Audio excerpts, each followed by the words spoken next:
let's get to it. Let's get to it. Welcome back to another episode of Sports Talk. I'm your host, Herman Gaines, aka T. And today on this episode, I want to talk about the Colorado Buffaloes, University of Colorado, and talk about them basically being snubbed from the Big 12 championship and basically what this means for college football, specifically for the Buffs.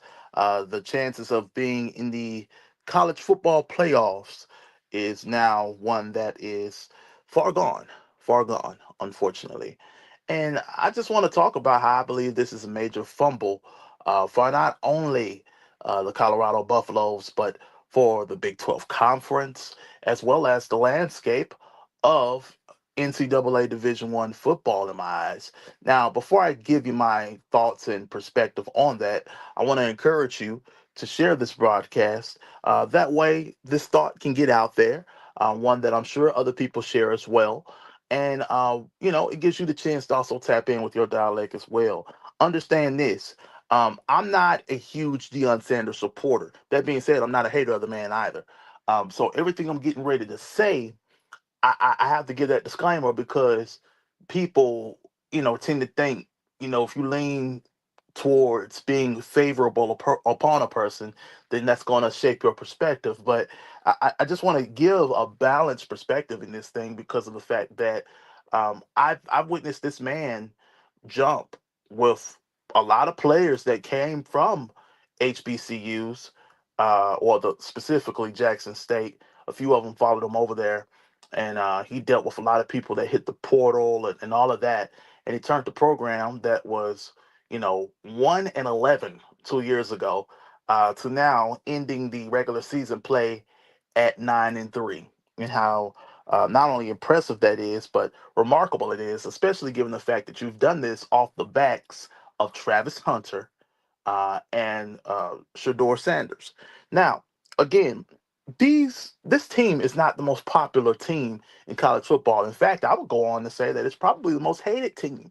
There's a lot of people that cannot stand the Colorado Buffaloes. They can't stand them, and that's a question I want to really propose on this episode is why.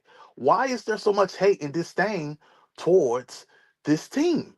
I mean, when you think about it, yes, you could say, oh, well, they're flashy, they're this and that. Well, the thing about it is, you got to understand the perspective of where they're coming from. And on top of that, these guys have never really, they were just really having fun in my eyes. I never really view Colorado acting as if they were the top dogs or anything like that. There's a difference between having confidence and being arrogant. And these guys weren't being arrogant at all. But what it was doing was shining a light on college football, shining a light on the landscape of, you don't necessarily have to play for the traditional programs to get the coverage that program has been getting. And really, we all know it's because of Deion Sanders, right? He provides that flashiness, that swagger, so to speak, the cavalier personality, and he's just a drawing power. And see, this is the thing. People could sit here and say, "Well, I just hate the Colorado Buffaloes, and I don't like Deion Sanders as a coach because, quite honestly, he can't win. He just can't win." Well, first of all, we are never going to act as if Deion Sanders ain't a winner. The man is a winner without a doubt. And these programs that he's coaching, he is in fact turning them around. Okay, yeah, year one it was tough. Same way it was tough out there at Jackson State.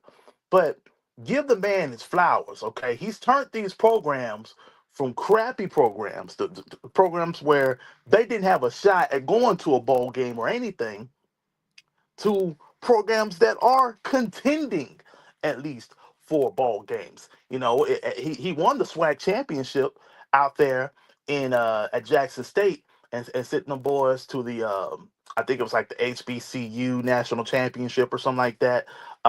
He sent them there twice. Now they lost to good teams in both cases. Nevertheless, they still got there. And so, what I want to talk about today in regards to the snub, I want to first deal with the Big 12 conference. Okay, how did this happen? It happened because of what's called tiebreaker rules in the Big 12. Now, this is what I'm looking at. You got four teams, right? All got the same conference record. Arizona State, Iowa State, BYU, and Colorado. Now, apparently, with BYU winning this past weekend, that somehow eliminated the Colorado Buffaloes from being considered as contenders for the championship there, which in fact made Iowa State and Arizona State the two teams to go head to head. And I find it very ironic because BYU specifically has been a team that's been ranked in the top 10 for a majority of the year. But because they lost some very key games as well, they uh, were a product of the snubbing as well. Now, if I'm the Big 12, in all honesty, in all actuality, I got to be shaking my head right now because at the end of the day, we could sit here and talk about the legalities and all this other stuff all day. But the fact of the matter is, no team in college football right now, outside of maybe a few teams in the SEC, has the drawing power like the Colorado Buffaloes. And on top of that, no team in college football, period, has a better story than this team. Now, folks may say, well, at the end of the day, they got to win, and all this. And I'm for you on that. But by the same token, it wasn't like they did. Everybody in that conference, the top four teams that were tied, pretty much had the equivalent of a year. Okay, Arizona State didn't dominate for real, for real. Iowa State didn't quote unquote dominate, and BYU for sure didn't dominate. So when I look at all three of these teams, what is it gonna hurt to put a Colorado there? First of all, you already got the ratings in the bag because you're gonna have people that's tuning in that are for them and a lot of people that aren't for them. Either way, they are there. Okay. And what does that do? That brings in dollar revenue, not only to the university, but to the conference. Okay. People are tuned in. It's in Arlington, Texas. So that probably would have been a glory day of recruiting for the Colorado Buffaloes and just all types of exposure that would have taken place if in fact they did get in. But my thing is this: out of the two teams that were selected, we can almost be as for sure because whoever wins that game is going to at least get a playoff berth, right? They're guaranteed a playoff berth. We can be sure that they won't win the national championship, yet alone go far in the college football playoffs. But at least with the Colorado Buffaloes, if they had gotten there and they had won, going back to what I said earlier, how this is a fumble for college football as a whole, they would have been in the playoffs, which would have gotten more eyes on it anyway. Now, people may say, well, people gonna watch it. People ain't gonna watch it like that because you got to think about it. You know, the teams that are in, for one, or that look like they're going in, are teams that people, yeah, if you're a loyalist, sure, but folks ain't just crazy about. Like, people aren't just crazy about Texas unless you're a loyal Texas fan, and that's fine. I mean, hey, I think it's you know important to rep your team, but there's a difference between being a loyal supporter and being a part of what some would consider is America's team. When the Cowboys play, this is why people be so mad when they lose because you got folks from far and wide, all over this great country, that love to watch the Dallas Cowboys. That is America's team. Okay, people can argue and say that the University of Alabama, in certain aspects, have become that because they've won so much in times past, to where now people are saying that. But I think people who really aren't Alabama loyalists at this point are going to jump ship, especially if things continue to go the way that they've been going. Not that they're going horrible at all, but compared to the standard that has already been set at Alabama, people who aren't fans or loyalists will most likely jump ship. But whether for better or worse, Colorado has become a team that America has enjoyed watching. It's a team that has numerous celebrities coming up to partake in and to watch.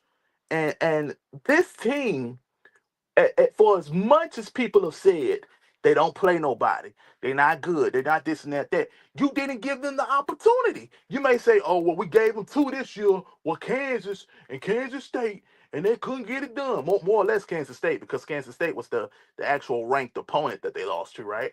But, you know, I look at it like this. If we can sit here, because even before the University of Alabama played Texas, um, yeah, before they played Texas, right? Texas wasn't even a part of the conference. They may have, I think they was in the Big 12 conference. And this was last year, of course. But they came to the University of Alabama and dominated. So one has to ask themselves the question, okay, well, if y'all are saying this team isn't as good as how they've been playing and all this other stuff, why not give them the opportunity to play some of these bigger schools? People, oh, because we don't want to hurt their ego. Nah, bro, it ain't about that. What it's about is people do not like what's going on out there in Colorado. They don't like, Deion Sanders coaching the way he does. And see, this is the thing. For as bad as a guy that people try to make Deion out to be, the man is always talking about the Lord. He's always, instilling positivity, um, life principles into his players. You know, they've gone viral on a couple of occasions of praying before the field. Praying on the field before games. Not saying that they're the only team that does that, but you know, Dion, he does that. He had a song that I believe that was written by Kurt Franklin, or at least co-written by Kurt Franklin, talking about something about the name Jesus, and he's just playing this, without shame in his meeting with his players, and talking about how, you know, this song was a very important aspect of his life, and all this other stuff. And so all of that is important when you're trying to make a dude out to be bad, right? Because people don't like the fact that he's flashy. Just like, apparently with other major athletes that are flashy, that have some type of quote unquote swag, or, yeah, let them wear a chain. See, this is the problem. We don't say nothing when these boys go out here and wear cowboy boots or they wear cowboy hats, but we got such an issue when people want to wear chains and Cuban links and stuff like that. And all of that, to me, is just ridiculous, man. This is America. People are allowed to dress and do the things that they want to do. Of course, anything that's legal, right? So my thing is, let's look past all of this, and let's look at the revenue. Let's look at let's look at the moment we could have here, because Travis Hunter, for example, is the main one of the main draws here.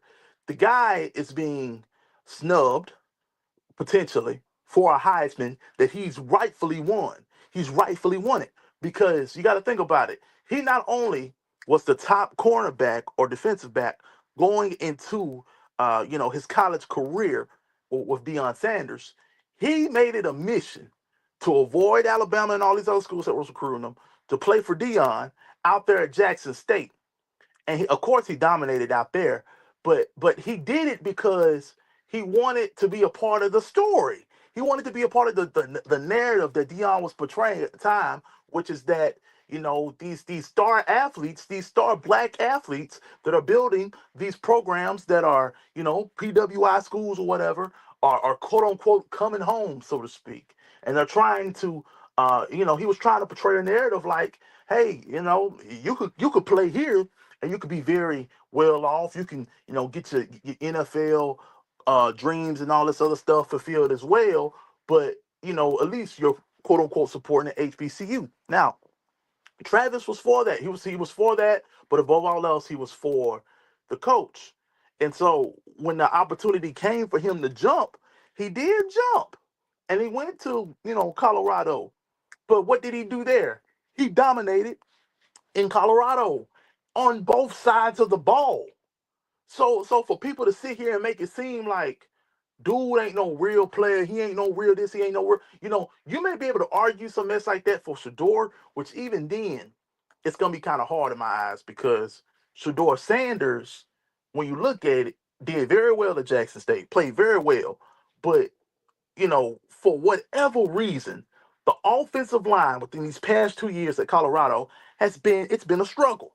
It's been a so if a man ain't getting the proper blocking coverage that he needs, then how can he really perform? How can he really uh you know I mean, I think for all intents and purposes, Shador Sanders has done a great job, in my opinion. He hasn't just been always on point, but the man is doing very well given the amount of pressure and scrutiny that he's under on a daily basis. Extremely well.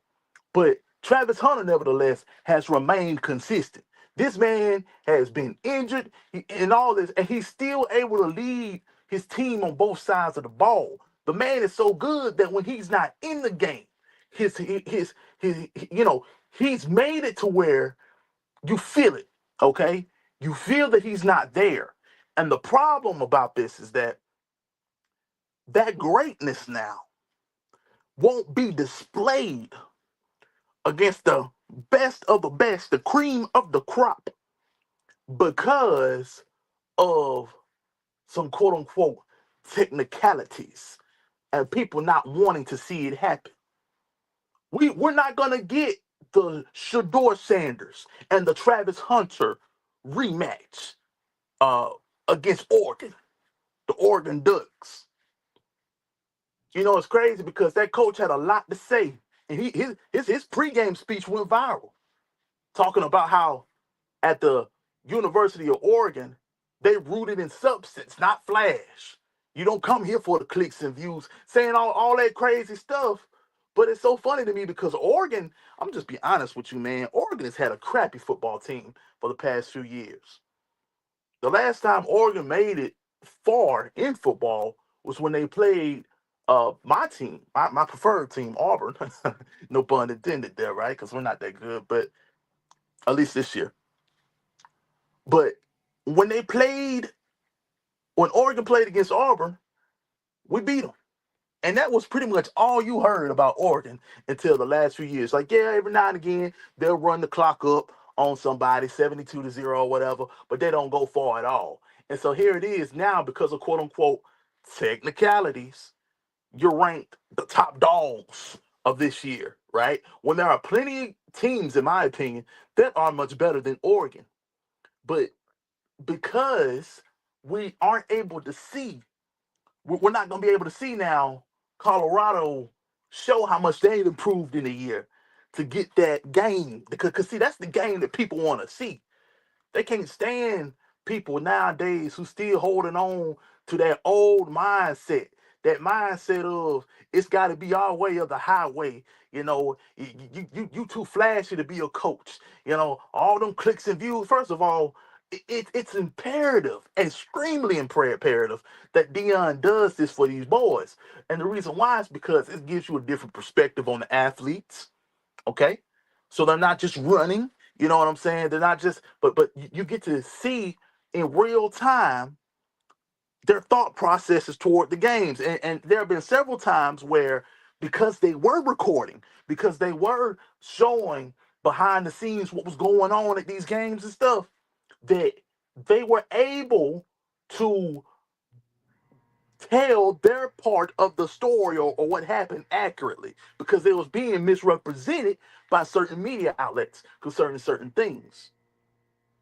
At the end of the day, I don't see anything that Colorado has done that has been criminal, that has been immoral. I know, Nick Saban accused Dion of paying Travis Hunter $1 million to go play at Jackson State because of the NIL. Okay, first of all, like Dion was saying, like, man, well, somebody show me that. Where did $1 million come from to get this kid to come play? And then you got to think about it. First of all, there are kids to this day that haven't made that kind of money out the gate, but they're NIL deals. But you don't think Alabama would cough up $1 million if they needed to get a top athlete? Don't be fooled to make it seem like, oh yeah, it's just about morals and stuff like that. No, no, no. Now at the end of the day, the reason why the landscape has changed is because of the NIL. I believe that the NIL has and these guys getting paid, rightfully so, has spread it out the talent pool. Because at one point you wanted to quote unquote go where you thought you was going to get recognized to go, to play at the next level. But now them guys realizing, man, I can pretty much do that from almost anywhere. But what I need to secure now is funds for me and my family, because some of these guys are coming from very, very tough backgrounds that, they can't wait for that money to come. They got to go ahead and get it while they can get it. Because statistically speaking, the lifespan of an average NFL athlete is not long at all. So you can very much work and grind your way throughout the college system, and because you already did Pee Wee, all these things leading up to that Pee Wee, middle school, high school, now you're in college. You can do all of that stuff, play 3 years in college, get to the NFL finally, and have a very short career, one that isn't as profitable, and no one's going to feel sorry for you. No one's going to do none of that.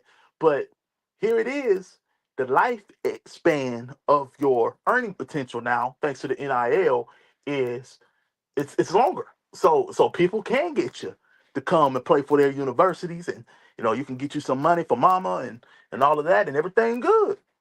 I find no issue with that, especially when the athletes are the ones that's putting their lives on the line. Some people that say these athletes shouldn't be getting paid, in my opinion, I say, okay, well, if they shouldn't be getting paid, how about you go out there, suit up, and manage, getting some quote unquote CTE and all types of concussion damage and all this other stuff just for the sake of entertainment. How about you go out there and do it, good sir, since you love the game so much? I highly doubt you won't. Now you may say, well, I didn't do it. Okay then, like, good job. Like, you don't get.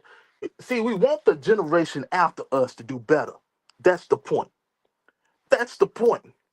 So again, all of this hate and stuff like that is uncalled for. But above all else, without the Colorado Buffaloes being in the picture, ratings will be affected. That being said, loyalists will tune into their fans, but to support their teams. But it's just not gonna hit the same. It's not gonna hit the same without that prime time effect. It's just not. And people could say that it's for better or worse, but it's just not. I mean, it makes for a better story. What guy have you known like a Travis Hunter to dominate at an HBCU and then go up to the next level and dominate as well? People say, well, that's the thing. They have been winning. Nah, bro. Like, they've been winning. But when you look at, if you're going to sit here and argue strength of schedule to me, you got to also argue, why haven't these other teams reached out to set up a plan? Because it's not hard, man.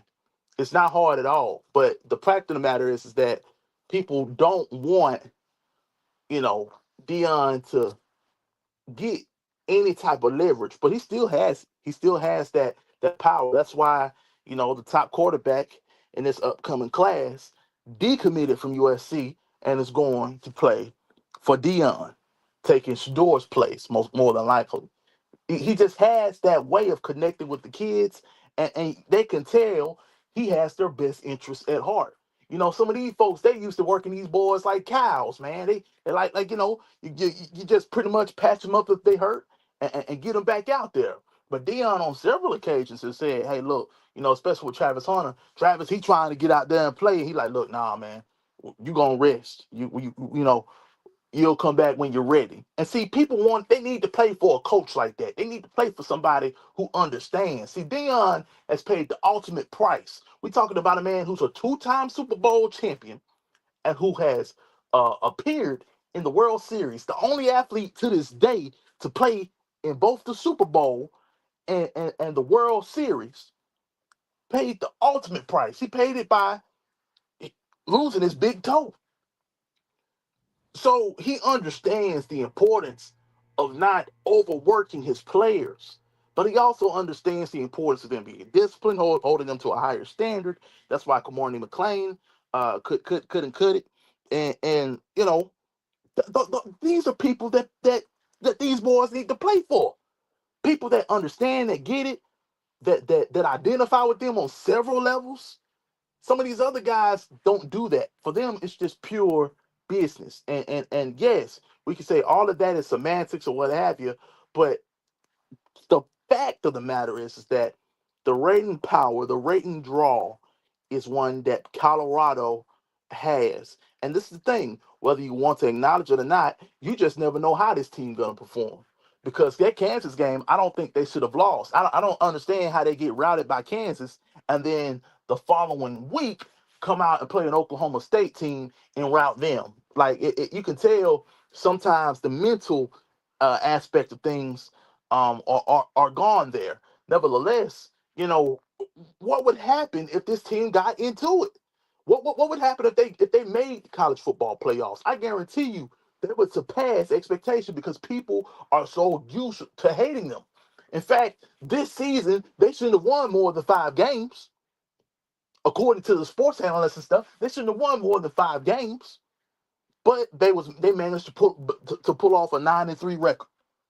So my question is this: what does it hurt? What does it hurt, Big 12, to have a Colorado playing in the championship? What does it hurt? Because one thing is for sure, Arizona State or Iowa State, I guarantee you, neither one of those teams are going to win the NCAA championship. Guarantee it. Most likely won't even get past the first round. Just being honest. So what does it hurt? Oh, Colorado, they couldn't play in the college football championship, and they can't do it because all these other teams they're taking somebody else's deserved spot. First of all, it's 12 spots, okay? Not 4, not 8. It's 12 freaking spots. Colorado, one of the most ratings big teams of today in there, I feel like it hurts nothing. It hurts nothing, but it does what the NCAA wants it to do. And people may say, well, they may get destroyed by those teams. Well, that's not likely. It's not 100% guaranteed because of the fact that this team has kind of been all over the place this year in regards to expectations and how they perform. And I think with the bright lights on them, Kansas, that wasn't a bright light moment. That was a moment where, like Dion said, them boys were feeling themselves apparently, and they went up in there and they they they fumbled literally. And my thing is this: if I'm a Colorado player, yeah, I'm a rock the chains. I'm gonna do all that because I just ain't nothing wrong with it. And as long as I know it's what's in me and what's on and not what's on me, then we good. But my thing is this: I'm still having the mindset if I'm playing for Colorado and I'm with Coach Prime, what have I won?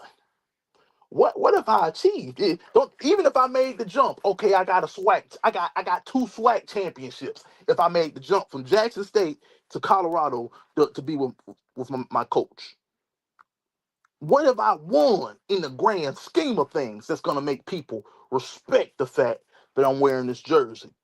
This is the mindset them boys should have, man. All that trying to be superstar and flashy and I get it because it's a lot to ask or require out of a bunch of 19, 20, 22-year-olds, you know what I'm saying? But they need to have people in their ear, people along the way that's letting them know. Cause see, it's one thing to coach the dudes and give them that attaboy pat on the back and all this other stuff. But there's another way you play when you feel like you got a chip on your shoulder, when you feel like you got something to prove. And I feel like this entire year, outside of the last game, this entire year, they haven't played like that. They haven't played like they got something to prove. They've dominated. They lived up they surpassed expectation at this point, but they didn't play like they have something to prove. Because see, if they would have had that mindset going into that Kansas game, talking about and Dion said we control our destiny and stuff, which is we can argue that was a valid statement, right? Because that would have inevitably made them um you know it would have made them 9-1 if they would have, yeah, 9-1 if they would have won that game because they're 7-2 now after beating Oklahoma State. So if they would have won that and Kansas, at least they would have been 9-1, which would have made them the front runner over both teams. Um, assuring that they were going to play in the Big 12 championship at that point. Nevertheless, at least the Big 12 championship, not necessarily winning the whole thing, but nevertheless, I wouldn't have even, I wouldn't have even done that. And again, this is no disrespect to Coach Prime. I would have told them boys, like, look, we got to go out here today and handle business because this Kansas team, for all intensive purposes in college football, even though they may be quote unquote a good team or got some good players, their season is over. It's this and one more game for them. They have nothing on the line. Okay, they're not bowl eligible, even with beating us. They're not bowl eligible. They not uh they're not gonna make the Big 12 championship. So because of that, this team gonna come up in there because that's a saying, right? An old saying that says misery likes company. Misery likes company. So they trying to sit there and ruin what we got going on. So I would tell them straight up, this ain't the time to be lollygagging, thinking these boys just about to lay down. And then we done came all the way out here to Kansas City, Missouri, thinking that they about to just lay down and give it to us. You got to go out here and handle business, man. Cut off the phone. Whatever little girl you talking to, let her know you'll talk to her after the game. She don't need to be in your ear about nothing. Well, coach, I don't be playing like that. Don't matter. We need everybody locked in. I don't need no fanboys. I don't need none of that on the team right now. I need people who coming ready to play, ready to handle business. All that flashy superstar stuff. You got the doggone what they call it, the thing that they put on your hair. Like some of y'all be having uh these bands or whatever, little rubber bands that you put the tire dreads up and all that. Look, I don't need you looking cute today, man. I don't need you looking pretty. I don't need none of that. I need you to go out here and handle business. I need the dog, man. I need y'all to make a case in these next two games that outside of the freaking Big 12 championship, y'all need to be playing in the playoffs. That's what America needed. That's what the story. Because see, here's the thing: Travis Hunter, especially, and Shador Sanders. Travis Hunter, in my eyes, has cemented his legacy in college football. He cemented it because he's not only lived up to expectations throughout the entirety of his career, college football career, that is. He did it on both sides of the ball. I can't think of a modern day player within the past 3 to 4 years that it made us feel his presence on both sides of the ball in college football. I'm talking about feel it like if I'm not there, we didn't win type stuff. That's impressive. People said he can't do that in the NFL. Yeah, most likely not. But still, it's impressive. Very impressive. And now his story doesn't get shared because these other guys ain't had that dog. See, the problem is you look and see what a Travis Hunter got or what a Shador got and how they all, this and that, and now you feeling like nah, bro, you not them. You gotta have the dog. You gotta grind. You gotta take care of whatever you need to take care of in that classroom, whatever girl you talking to. You gotta always keep things in perspective. What have I done? That's the mindset that these boys gotta have, man. All that TikTok and crap that folks on nowadays is messing up. It's messing us up, man. It's really messing us up. But above all else,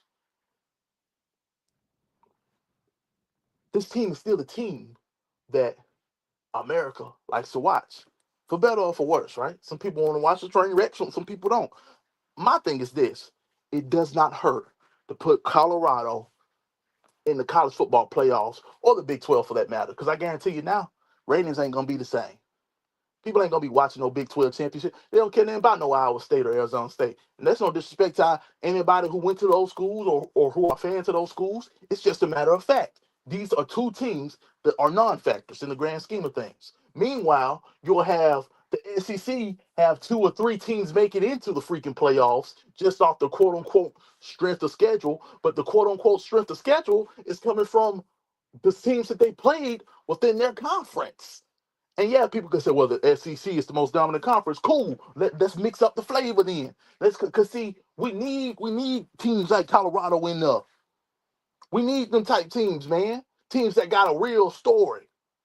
And see, Lanning has a story out there at Oregon now because he was kind of considered the bad guy, the guy that was quote unquote coming at Colorado. Cause see, and this is why I don't too much care for him as a coach personally.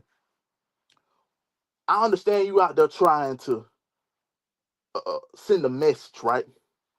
Send a message to the bus talking about, we rooted in substance, not flash. First of all, I'm trying to figure out what type of substance, nigga. Like what do you mean by that, brother? Because when I know weed is legal out there in Oregon, but there hasn't been much substance coming out of that program. If you ask me, like people ain't checking for Oregon like that. Talking about rooted in substance. Hey, what kind of substance we talking about here, Coach Land? But you know, he made it a mission. They wanted to run up the clock on them boys. I'm talking about going for 2-point conversions. Uh, you know, faking, doing outside kicks to get the ball back after you got the lead.